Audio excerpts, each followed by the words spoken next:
Olá, eu sou a Ana Carolina Battesini.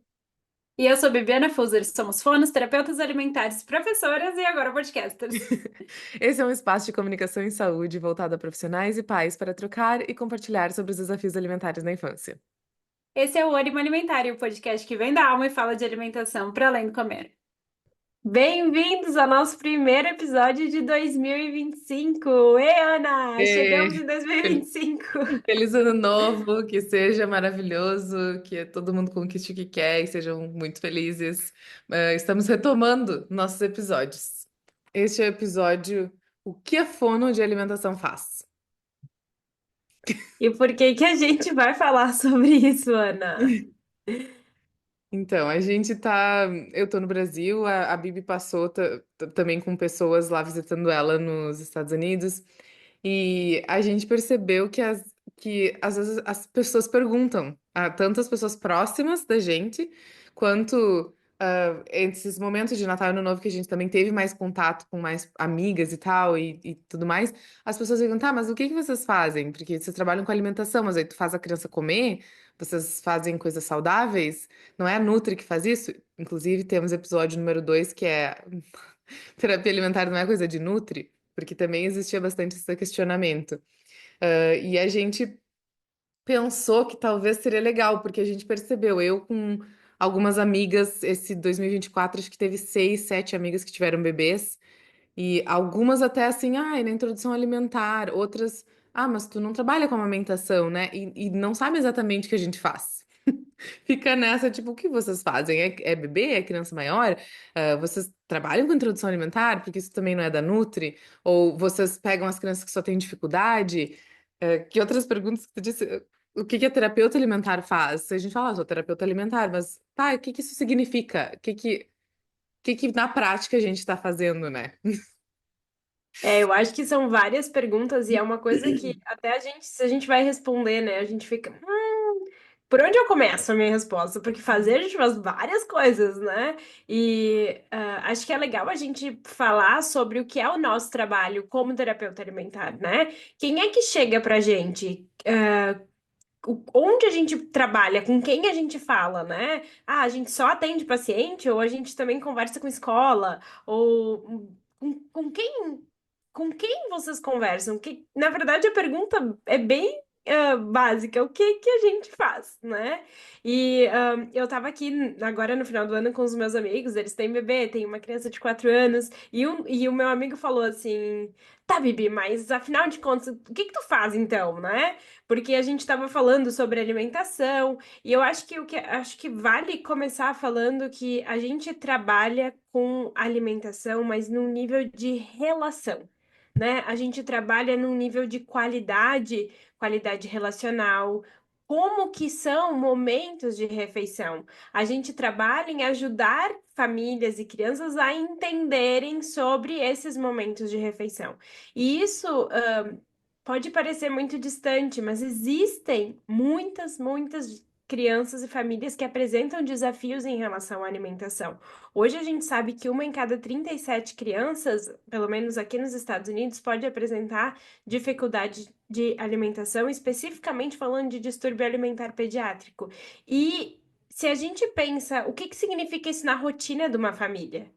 Então, desde a criança que tá mamando, então acho que isso que a Ana tá falando, a gente trabalha desde bebê, com crianças com bebês que acabaram de nascer e que vão ser amamentados ou vão usar fórmula. Então, isso já é a primeira alimentação dessa criança, até crianças que começam a passar pela introdução alimentar e vão ficando maiores. E aí entra crianças de 2 anos, 5 anos, 7 anos, 9, 10, 11, 12 anos. É, então, acho que a gente trabalha com as dificuldades de alimentação, mas também com prevenção para essas dificuldades, né, Ana? Isso, eu acho que isso é importante, porque, claro, a gente acaba recebendo muito mais a dificuldade. E agora, eu tô em Passo Fundo, Porto Alegre, e tem algumas pessoas que estão conversando e pedindo ajuda para casos mais difíceis e mais graves. Então, a gente chega pra gente agora, nesse momento, tipo, acho que metade do ano passado para cá, acaba chegando muito mais crianças mais graves do que não. Mas a gente faz essa prevenção. Tem uma das minhas amigas que tá com o bebê na introdução alimentar. Ia começar. Uns 2, 3 meses antes ela tava. Eu preciso que tu me ajude, porque daí ela entendeu que eu faço isso. Só que ela queria que eu desse, por exemplo, o quanto deveria ser. Então, quantas gramas do quê e que alimentos alérgenos ou não eu vou apresentar em que mês exato. E aí eu fiquei, bom, isso a Nutri vai te dizer de quantidade, mas eu não falo em quantidade. Eu vou falar em qualidade, porque para mim, se a criança comer bem, explorar bem e se sentir bem com uma colher cheia de alguma coisa e não com 200 gramas daquilo, isso é positivo. E não que ela comeu tudo, mas ela ficou virando, foi difícil, teve que pedir para abrir a boca, teve que botar a colher na boca, fazer aviãozinho, essas coisas. Então, ela já tem uma noção que eu trabalho com essa parte preventiva ou orientando introdução alimentar, mas o que ela queria de mim não é o que eu faço, é o que a E eu Nutri acho que faria. E eu acho que isso é um ponto, porque é muito não palpável falar de qualidade dos momentos de refeição. Já me perguntaram se eu mandava receitas. Ah, tu me manda receitas de tal coisa? Meu filho não come nada disso, me manda receitas com aquele alimento. Eu não vou mandar receitas com os alimentos, porque não me interessa que ele coma determinado alimento porque tá na receita. Agora, se a gente tá trabalhando com uma criança, acho que é mais fácil a gente ilustrar, né? Então, se a gente vai pegar uma criança que está em introdução alimentar, a gente vai ter diferentes cenários. Uma criança que não tem nenhuma dificuldade, que não tem nenhum atraso, vai receber orientação. A gente vai falar sobre o que é uma relação saudável, a gente vai falar sobre a importância de variar a forma de apresentação, porque isso potencializa o aprendizado alimentar. Uhum, Se a gente recebe uma criança em introdução alimentar que tem um desafio já, ou é uma criança que nasceu prematura, ou que tem uma alteração de função, e a gente vai, o que que a gente vai fazer? A gente vai favorecer o aprendizado alimentar para a condição que ela tem. Mas a base do nosso trabalho sempre vai ser olhar para o relacionamento, para ver como é que está a relação da criança com a comida, como é que está a relação da criança com o cuidador nos momentos de refeição, como é que tá a relação do cuidador no preparo desse momento de refeição. E aí a gente pega um campo desde introdução alimentar, primeiro momento, até um campo de uma dificuldade que já está instaurada, né? Então a gente vai ter desde o trabalho de prevenção até um trabalho de cuidado, de ação frente a uma dificuldade. E a gente pensa, às vezes a gente pode até ficar achando que tá. Uma coisa que eu comentei com a Bibi essa semana, porque eu tô iniciando um caso, e eu falei pra ela, mas eu acho que eu vou falar coisas básicas e que às vezes a gente tem que dar uma orientação dizendo, parecem instruções, orientações básicas, mas isso é estratégia terapêutica. Teve 2 casos, um foi de uma menininha pequena, de 1 aninho, tá fazendo 1 aninho hoje, não dei feliz aniversário. Tá fazendo 1 aninho agora. E tá muito reativa até para ir para a mesa na cadeira. Então, tipo, pensem que a gente trabalha com orientar o local de onde comer e fazer a refeição.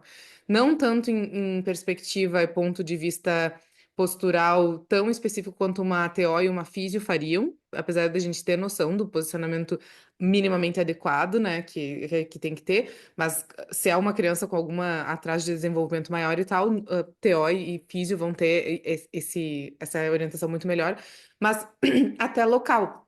Então, essa pequenininha não conseguia ir para a mesa. Ela estava brigando para sentar na cadeira. E aí eu falei: olha, tá aqui uma orientação que a gente vai fazer, que vocês vão tentar essa semana, que é mudar o local onde ela vai comer.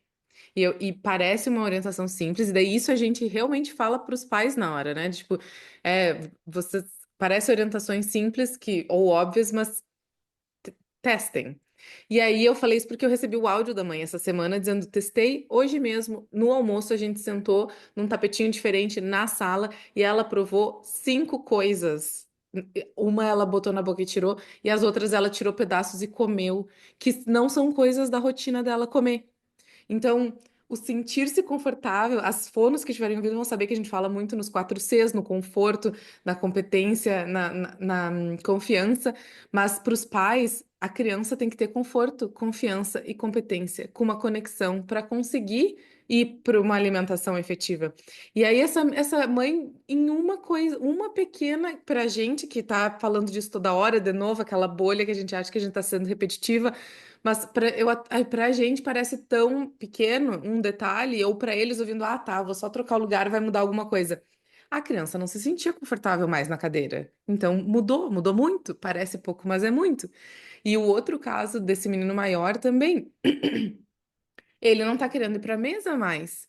Ele tá de férias, tá sendo estressante, o jeito que tá sendo conduzido talvez não tá, ele não sente conforto pra ir e ele tá recusando ir pra mesa. E a mãe até me perguntou: "Mas então de noite eu tenho que botar ele na mesa também? Eu tenho que fazer estimulação também?" Eu não, vocês não têm que nada. Então uma coisa que a gente faz é afirmar para os pais, e a minha psicóloga hoje chamou de psicoeducação, apesar da gente não ser psicóloga, é quase como, mas afirmar para os pais e dar uma base para vocês de que vocês não têm que regra nenhuma específica que é colocado generalizada. E por isso eu também, a gente falou no grupo de estudo hoje, aqueles vários cursos que estão surgindo, faça seu filho comer em tantos dias, sem individualizar, sem entender o que é para a família. Eu falei para essa família, vai ser o que funcionar para vocês? Se a janta é às 9 da noite, a criança tem 5 anos, ela não vai sentar na mesa com vocês. Não tem porquê. Não faz parte da rotina, não vai fazer parte da rotina de vocês. Vai ser difícil, vai ser conturbado. E aí a gente quer momento de refeição. E, né? E aí, o que a gente. Isso tudo que a Ana tá falando, esses exemplos que a Ana tá dando, isso a gente chama de estratégias. A gente vai desenvolver estratégias junto com essa família para favorecer o aprendizado da alimentação. E esse aprendizado de alimentação, ele não vai ser um aprendizado, não é nossa competência, não é nossa. Nós não vamos olhar. Para qualidade nutricional, eu não vou calcular o que é melhor para essa criança, o que que vai ser ofertado, eu vou partir, e aí eu tenho dois cenários. Eu tenho um cenário de prevenção e eu tenho um cenário de intervenção. Quando a gente tem um cenário de prevenção, nós temos informações que são importantes. A gente vai oferecer a qualidade, quem é responsável pelo que oferece para a criança. Então a gente vai orientar a família sobre é importante oferecer variedade, é importante oferecer em diferentes momentos, é importante não restringir determinado alimento para determinado horário de refeição. A gente vai orientar sobre isso pensando num um trabalho de prevenção.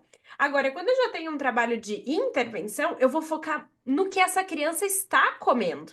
Então, o que que essa criança come? Para eu trabalhar alimentos novos com essa criança, eu primeiro preciso entender como ela está se sentindo comendo o que ela já come. E aí a gente sente essa dúvida, né? Ou talvez essa angústia das pessoas de acharem que a gente vai fazer a criança comer coisas novas. E isso é um ponto que a gente não vai fazer.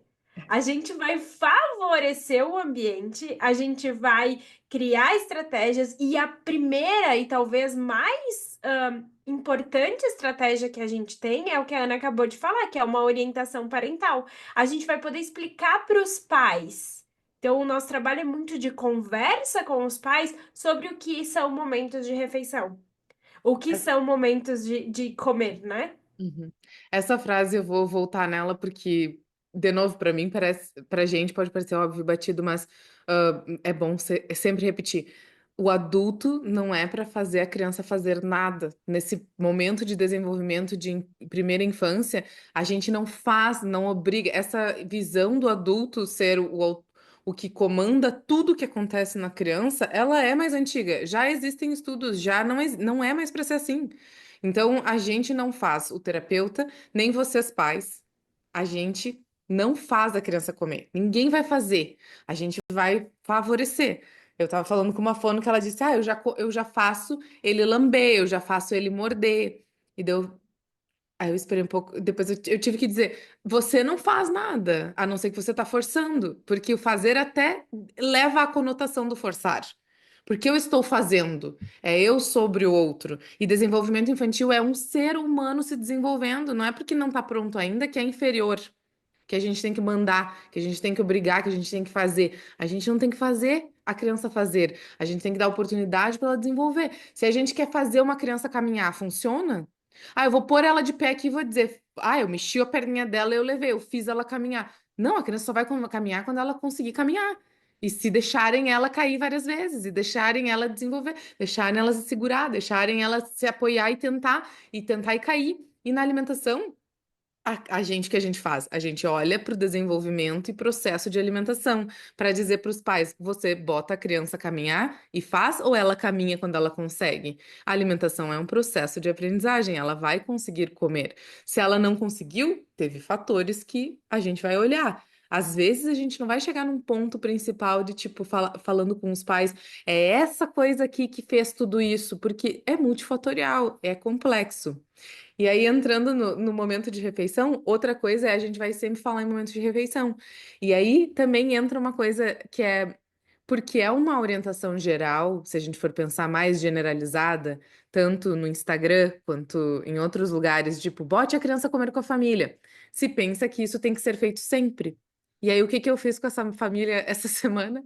Eu disse, tira da mesa e vai para outro lugar. Porque o momento de refeição que está no imaginário coletivo, vou até usar uma palavra mais, mas que está na crença coletiva do que é tradicionalmente o momento de refeição, é todo mundo sentado na mesa, é as pessoas com o seu prato, com a sua colher. É uma mesa bonita, às vezes, é uma mesa organizada. Às vezes, estilo brasileiro, a gente coloca, às vezes, panela e pratos maiores para pessoas se servirem. Nos Estados Unidos é mais monte o seu prato e vá com o seu prato. Mas ainda assim tem uma estrutura. E isso é uma coisa que a gente faz também, conversar com a família o que é um momento de refeição para eles. Porque o que eu peguei, o que eu vi numa família foi que o momento de refeição estava sendo mais os pais comendo e a criança treinando, com nenhum alimento preferido e nenhum alimento de segurança. E era chamado de momento de refeição. Mas agora vocês parem para pensar. Se vocês sentarem numa mesa só com alimentos que vocês não consomem, não deglutem, não engolem, vocês podem até encostar e mexer, mas vocês não comem. Isso é considerado um momento de refeição, Bibi? Que é só tu aqui, Não, não é aula, não posso perguntar para as pessoas da aula. não é considerado. E eu acho que isso é um ponto bem interessante da gente pensar, porque tá, mas então eu vou levar a minha criança para fazer terapia, ou vou marcar com uma fono de alimentação, porque a minha criança não tá, começou a dizer que não quer comer as coisas, e daí tu não vai trabalhar com alimento. Às vezes a Eu gente acho não que vai esse, trabalhar diretamente com alimento. E eu É. acho que isso é importante saber. Não é necessário ter o alimento para que a gente tenha resultados dentro da terapia de alimentação, porque às vezes, no momento em que a gente tira um fator externo e a gente fala muito sobre o que que é se sentir pressionado para comer, e não se sentir pressionado para comer não significa que você tem que fazer chantagem com a criança. Às vezes é a não fazer uma leitura de como a criança está se sentindo. E a gente, enquanto pais, eu sou mãe, a gente não consegue ler o tempo inteiro a criança como a criança está se sentindo. Até porque a gente está fazendo outras coisas. Então, tem vezes que a gente vai fazer, e eu tenho certeza que ninguém quer fazer voluntariamente isso. Não, com Acaba certeza fazendo não. pela rotina. Vamos lá, tem que terminar de comer porque a gente tem que sair. Se tu não comer tudo isso, a gente não vai poder sair. Ou se tu não comer tudo isso, tu não vai ganhar teu pirulito no carro e acelera. Não, não vou comer. Enfim, tem uma série de fatores que podem acontecer. E uma coisa que me chamou a atenção, eu tava aqui conversando com meu amigo. E ele falou pra mim assim, Bibi, eu sinto falta de saber coisas básicas que tu falou pra mim num dia que o meu afilhado ele tava cansado. E eu disse, e daí a gente começou a falar sobre sono, como a gente se sente quando tá cansado, por que que a criança não dorme tanto, por que que a criança acorda muitas vezes à noite, o que que será que aconteceu? Ele tava numa mudança muito grande de rotina. E aí ele falou: Eu sinto falta de saber sobre isso. E isso não tem nada a ver com alimentação. Eu falei: Tem tudo a ver com alimentação. Uhum. Então, trabalhar com alimentação que a gente faz muitas vezes falando, vocês veem a gente falando, a gente vai falar muito pouco de comida. É, Porque a comida, ela vai fazer parte do contexto e a gente não vai botar a comida num pedestal. A gente vai olhar para essa criança e entender como que ela está funcionando, porque a gente vai pensar no desenvolvimento infantil.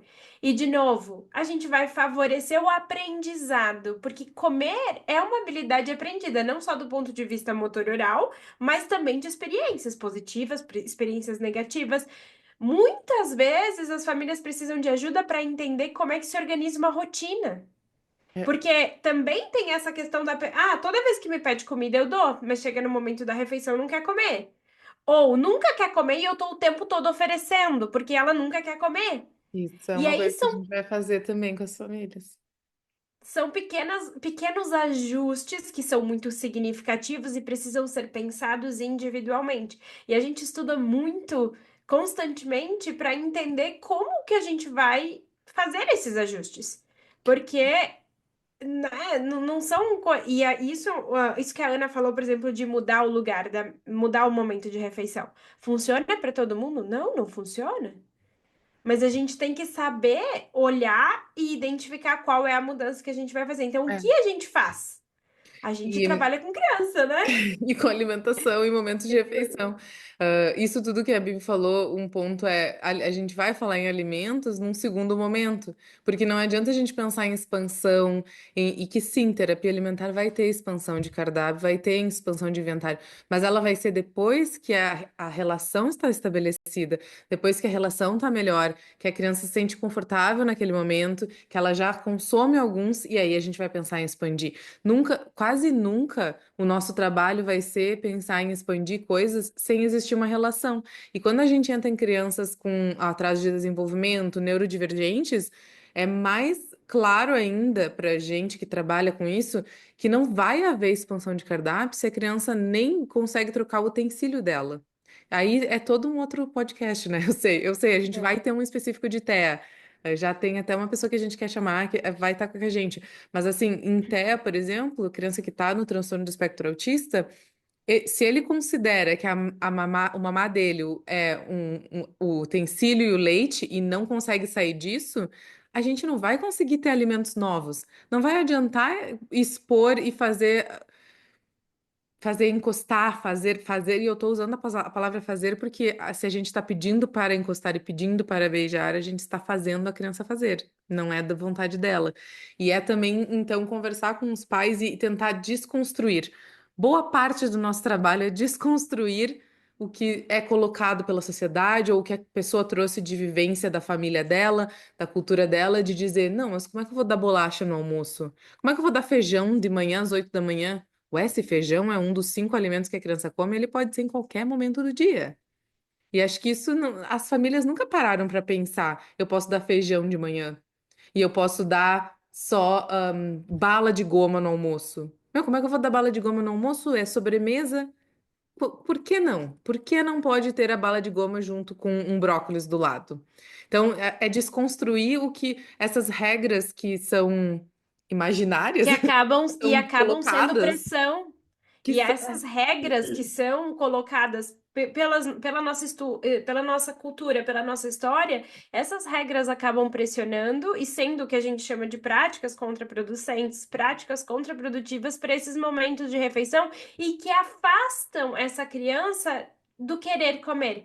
E aí, essa questão que a Ana fala da expansão de cardápio, por que que a gente não vai trabalhar num primeiro momento com expansão de cardápio? Porque a expansão de cardápio é a gente pode pensar a gente trazendo um alimento para que essa criança coma esse alimento. Aí é a gente fazendo. E se a gente respeitar esse relacionamento, se a gente mostrar para a criança que existem estratégias que vão permitir que ela explore as coisas de maneira segura, sem a necessidade delas terem que consumir aquilo, acaba que nos momentos onde ela começa a ser exposta a outros alimentos, ela, por conta própria, vai decidir que ela pode fazer alguma coisa com uma coisa que ela não estava acostumada a fazer. Então, essa expansão de cardápio, ela acontece de uma maneira natural se o ambiente for favorecido e organizado para isso. E expandir cardápio não significa comer todos os alimentos do mundo. É. E isso é A uma gente coisa não que come, né? a gente não come. E uma coisa que eu digo muito é: o que que a tua família come? O que que a tua criança come? E onde é que o que que vocês frequentam? Porque eu recebi recentemente uma criança que vai numa escola específica, que tem um cardápio específico, que é vegetariano. Mas a família não é vegetariana e a família não consome nada do que é feito na refeição da escola. E aí veio uma queixa da escola dizendo que a criança tinha grandes dificuldades alimentares porque ela não comia nada do que era oferecido no cardápio da escola. Sim. Só que, na verdade, essa criança nunca aprendeu o que é consumido no cardápio da escola. Ela come diversas outras coisas em outros momentos de refeição. Se eu quero que ela aprenda a comer o que tem na escola, eu preciso conversar sobre isso, eu preciso oportunizar isso e a gente precisa saber se essa criança quer aprender sobre isso também. E quando isso acontece, a gente vai organizando. E a gente conversando assim e falando, parece que é tão. São tantas informações, são tantas coisas, mas eu diria que a gente trabalha com alimentação de um ponto de vista de qualidade relacional. Então, eu, Bibiana, Ana, nós fomos aqui trabalhando com responsividade, com terapia de alimentação responsiva, a gente ajuda as famílias a enxergarem a alimentação como um momento de refeição que pode ser leve. E aí, para isso, a gente tem que quebrar conceito, tem que quebrar É, paradigma e tem que tem desconstruir. desconstruir algumas coisas e algumas regras e algumas questões e pensar de outra forma, né? Trocar o óculos de como está sendo visto algumas coisas. E voltando ao momento de refeição, o que seria, né? Então, o nosso papel como terapeutas, o que a gente faz é também perguntar para a família o que é para ti um momento de refeição. Porque para algumas pessoas, sei lá, se foi. Se teve filho, faz pouco tempo que casou e teve filho, talvez o momento de refeição para uma pessoa é eu sentar sozinha, em silêncio, eu não tô acostumada a ter muita gente ao redor de mim, trabalho em casa desde sempre. Ou é todo mundo sentar e comer e ter que consumir. A gente pega muitas crianças também com famílias com crianças gastrostomizadas, que é a criança que come pelo um tubinho na barriga, e geralmente essa criança não é incluída em momento de refeição, porque não está comendo da forma que os outros comem. Mas é um momento de refeição. O que ela está recebendo está nutrindo e alimentando ela. E também perguntar e entender o que isso significa e dar exemplos, porque essa família que comentou, depois a criança vai e toma um leite no quarto. E tá até chamando eles para participar. Falei, sim, porque isso é o momento de refeição dessa criança. Então, por que não a gente não vai fazer? O momento de refeição também pode ser em qualquer lugar e em qualquer momento. O que, para resumir o momento de refeição, eu diria que é qualquer. Parece até um negócio religioso, né? Onde, quando tem duas pessoas que falam no meu nome estarei, né? Não é isso de Jesus? Na Bíblia tem um negócio de tipo, onde tem mais de uma pessoa falando no meu nome, duas pessoas já estarei lá. Não precisa de uma igreja rica com. Eu nem sou católica mais, gente, mas é que esse exemplo é muito bom para eu dizer que um momento de refeição é qualquer duas pessoas ou mais que parem para compartilhar um momento em que existe um nutrir, um se alimentar com prazer para os dois, é um momento de refeição. Então, eu tenho uma família que é uma criança no espectro também que tinha muitas terapias, e o almoço em 2, 3 dias da semana era comer algo no carro entre terapia. E eu comecei a falar de momento de refeição, e o pai, não, mas não tem como. Porque nesses 3 dias da semana eu vou estar no carro com ele. E eu, mas e desde quando sentar no carro com ele não é um momento de refeição? Coloca ele no banco da frente, vocês estão estacionados, né? Coloque no banco da frente. Não falei assim desse jeito, mas falei, coloca ele no banco da frente, bota uma toalhinha, abre as marmitinhas de você, o potinho dele, o teu potinho, e vocês estão compartilhando um momento de refeição. Então, o momento de refeição ser onde der para aquela família, para aquela rotina, o principal, o que define, além dessa ter mais de duas pessoas, é que seja prazeroso para os dois, que seja um momento de compartilhar. Agora no grupo de estudo a gente teve hoje uma uma fono trouxe o caso de uma menina que comia só duas coisas específicas. Então, quando ela ia comer, colocavam ela na sala. E aí, quando ela deu essa sugestão, tragam ela pra mesa. E aí, que tal individualizar? Porque, tipo, ela levou pra mesa e eu sugeri pra outra tirar da mesa. Porque não importa o local, importa se sentir confortável. E aí, quando trouxeram essa menina de 8 anos, ela disse, né, eu acho. 8 anos pra mesa, diz que a menina começou a conversar um monte, compartilhar um monte com os pais, trocar, que ela estava feliz, que ela se sentiu pertencente ao momento. Que antes ela não fazia parte porque ela não comia o que a família estava comendo. Então, isso é só uma das coisas, mas o que vocês fazem? Eu faço a criança comer. Não, a gente olha para a integralidade de tudo que está relacionado com o se alimentar, para o processo de alimentação da criança, e vai pegando os pontos que podem estar interferindo nessa criança querer ou não comer. E aí a criança vai vir e fazer. E não é incomum que tu falou agora no teu exemplo, falou que muitas vezes essa pressão que acontece, que a criança sente, não necessariamente é as pessoas que estão ali alimentando fazendo. Isso é muito claro, porque é muito comum acontecer tanto no consultório quanto a domicílio, quando a gente sai de perto de uma criança que está com 1 aninho e está com uma dificuldade super grande, quando a gente sai de perto do cadeirão, quando a gente vira as costas, é quando eles provam. Mesmo a gente, terapeuta que está ali do lado, sem fazer, conscientemente tentando fazer zero pressão, quando essa criança se sente totalmente confortável, ela faz. Então tem sempre, sempre, eu acho que quase sempre, eu não vou dizer sempre porque é muito absoluto, mas quase sempre tem um relato. Ah, mas na casa da avó teve um dia que ela ficou curiosa para saber o que era aquele pastel e aí disse: "Posso experimentar?" Ela pegou e foi lá pro outro cômodo e daí experimentou o pastel. Ai, que curioso, né? E daí em casa nunca mais quis. Será que não é porque se sentiu sem nenhuma pressão? Ninguém mandou comer o pastel, ninguém mandou cheirar o pastel, ninguém mandou lamber o pastel. Ele só teve curiosidade. E motivação interna é outra palavra. A gente trabalha muito com os pais para como eles podem estimular, incentivar a motivação interna da criança. E como fazer? Eu acho que tem um diferencial também de explicar para fonos e terapeutas, né, como fazer. Porque só dizer, ah, tem que ter motivação interna. Para você fazer terapia psicológica, né, psicoterapia, você querer ir lá fazer. Para você emagrecer, você tem que querer ir na academia. Você tem que e cadê? Sim, mas como eu E vou fazer não a basta motivação só manter? querer. E É, não basta só querer, tem que querer e tem que ter uma condição para que isso aconteça. Então, e quando para a gente vai consistência depois, organizar, né? É tipo, qual a minha exatamente. motivação interna para ir numa academia toda hora? Agora a gente vê muita gente dando exemplos de eu vou para academia para ser uma senhora que consegue sentar e levantar, para carregar as compras do mercado, porque na idade mais avançada o músculo vai dar sustentação para tudo.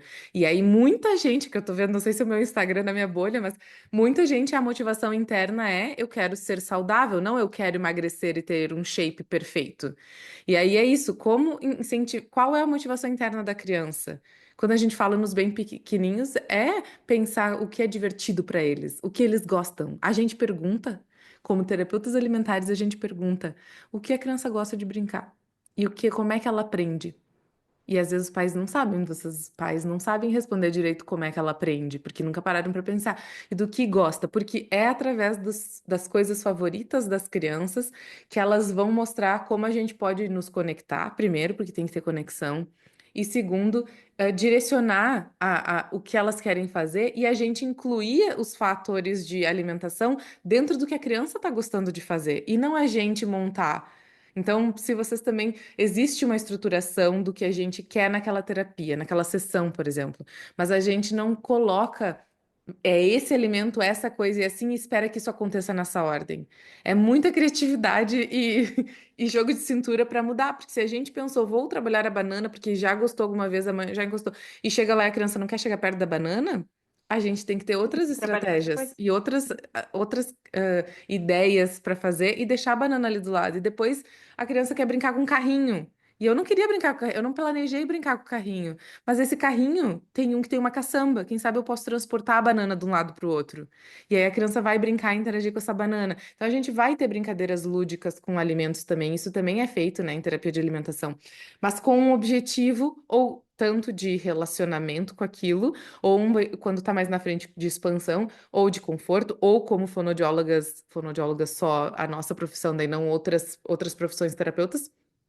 Sim, treinar uma mastigação se precisar, treinar uma habilidade de sugar num canudo, treinar. A gente vai olhar para motor oral também, mas não, geralmente não é a primeira coisa que a gente avalia. Ainda mais se existe uma recusa muito grande, porque a criança vai se sentir desconfortável e a gente vai estar invadindo o espaço. Tem uma abordagem terapêutica que é Get Permission, da Marsha Dunklein, que é tenha a permissão da criança para chegar perto dela e na boca dela, né? Então, é isso que a gente faz, um pouco do que a gente faz. É um pouco o que a gente Resumido, faz. né? Resumido nesse momento. E acho que é importante a gente lembrar, que cada família, cada criança vai receber uma orientação específica. O que funcionou para o fulano talvez não funcione para o ciclano. E é por isso que é tão importante a gente ter um cuidado. Se você tem uma dúvida, será que o meu filho tem uma dificuldade alimentar? Será que essa criança, será que come bem? O que ela come é adequado? Porque a filha da vizinha come até pedra, a minha não gosta de comer pedra. Será que vale a pena a gente buscar essa informação e entender? Você tá feliz no momento da refeição?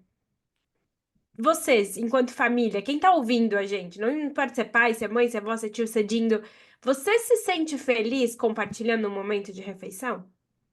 Tá sendo Se a agradável? resposta de vocês é não, ou não muito, acho que não, vamos pensar por que será que não? E aí, a partir disso, entender o que que tá acontecendo. Porque às vezes a gente não tá feliz porque a gente tá preocupado que a nosso filho, a pessoa que tá com a gente não tá fazendo a mesma coisa que o outro.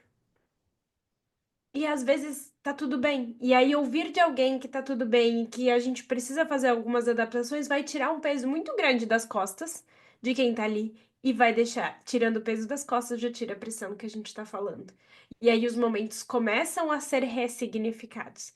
Então eu diria também que o que a gente faz é ressignificar a alimentação, É. independente da qualidade Muito. nutricional dela. É, muito com os pais, mas também com as crianças. Então, as crianças maiores, a gente consegue ensinar eles a percepções do corpinho deles, né?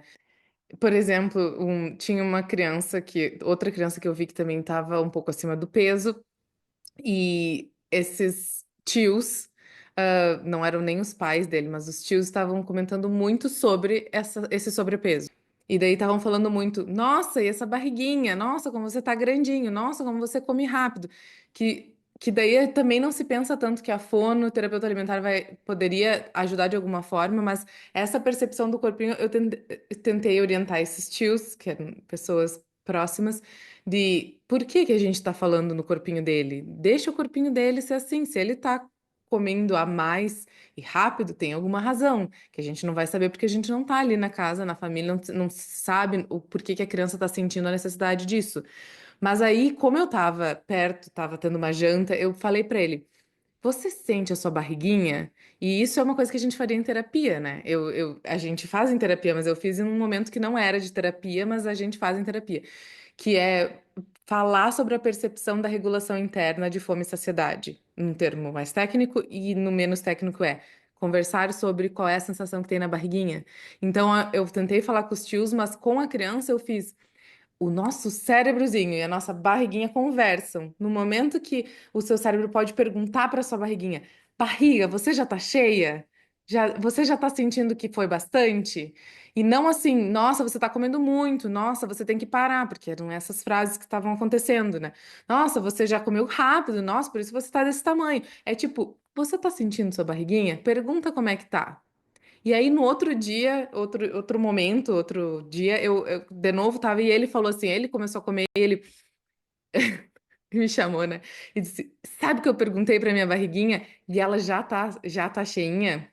Eu acho que não vou comer mais um pedaço. Era daí numa pizzaria assim: Eu acho que eu não vou comer mais um pedaço. Eu vou tomar um pouquinho desse outro negócio, porque a minha barriguinha já tá dizendo pro meu cérebro que tá cheia. E ele chegou e contou isso pros pais também, que isso aconteceu.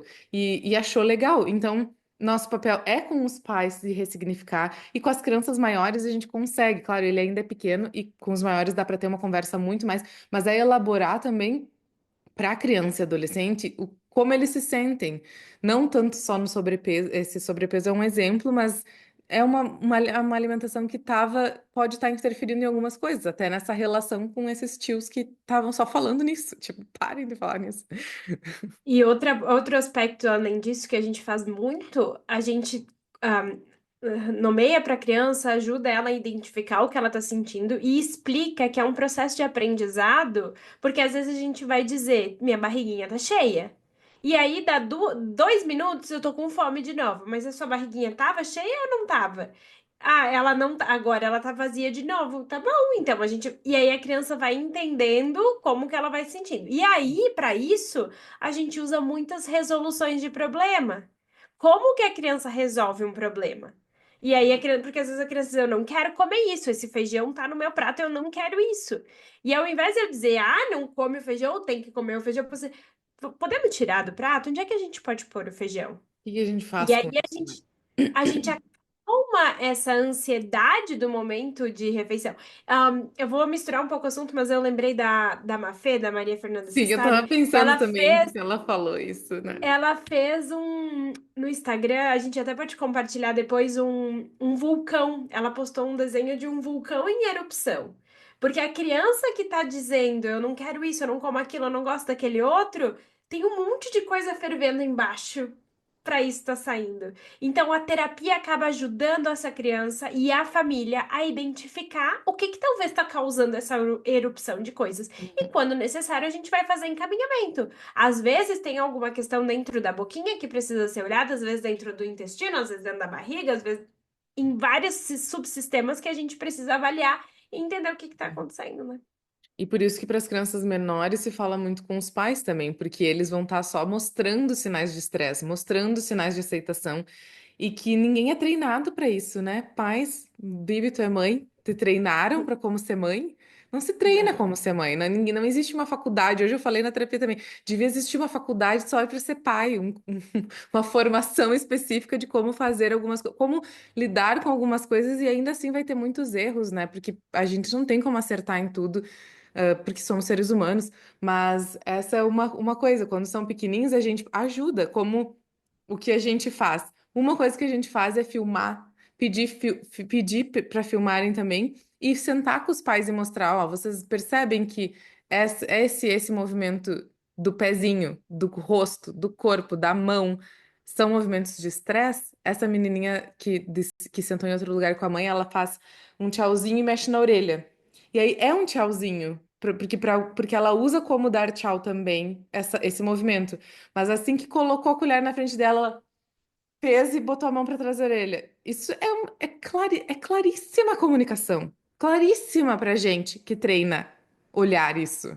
Para pais e para profissionais que estão começando, não é tão claro. Então, por isso que para os menores existe muito essa educação e mostrar como o que a criança está comunicando além do falar. E para os maiores a gente consegue fazer com as crianças essas conversas também, com os adolescentes, né? No grupo de estudos trazem, teve uma pessoa que trouxe um adolescente de 15, 16 anos e conversar sobre essas características dos alimentos, conversar o que ele sente, conversar o que ele pensa, quais os receios e medos que dá na hora e falar sobre. Aí a terapia vai ser diferente, né? Mas isso é mais uma das coisas que a gente faz também. Eu acho que a gente conseguiu trazer alguns pontos principais, assim, do que é, né? Se os meus amigos, como eles estavam aqui no início do ano, e ele me perguntou, tá, mas afinal de contas, o que é que tu faz? Porque eu vejo que tu posta vídeo falando disso, eu vejo que tu dá aula disso, mas o que que tu faz além disso, né? Eu acho Como que a é que gente é o conseguiu fazer, né? trazer como que é, né? Eu acho que a gente conseguiu trazer um pouquinho aqui disse se não, ou se vocês quiserem comentar, mandem alguma coisa pra gente, escrevam, né? Tanto no Instagram quanto aqui no YouTube, onde você estiver vendo, ouvindo a gente, que a gente vai gostar de saber também. E lembrando, se você é profissional, a gente está com as inscrições abertas para a primeira turma de 2025 do curso de desafios, intervenções para os desafios alimentares na infância. A gente vai ter um modelo híbrido, então tem encontros online ao vivo, dois sábados, e aí você vai ter acesso às aulas gravadas nesse período do curso também, para você assistir e reassistir à medida que você precisar. E temos um grupo de estudo para os profissionais que trabalham com alimentação. Agora temos dois grupos, numa terça-feira e numa quarta-feira, e uma vez por mês acontecem. Então, se vocês também têm interesse nisso, a gente fala sobre muito dessas coisas, tanto que eu trago aqui vários exemplos no grupo de estudo, no grupo de estudo, porque é onde a gente consegue trocar bastante sobre vários casos e ver muitas famílias e casos, né? Ouve falar sobre, e o que ajuda muito na prática também, e nesse raciocínio de coisas que a gente tem que fazer para pensar em como ajudar e auxiliar, facilitar e não fazer. Auxiliar, facilitar a criança a se sentir pronta para comer, né? Aos pais também ajudar a criança a se sentir bem para comer.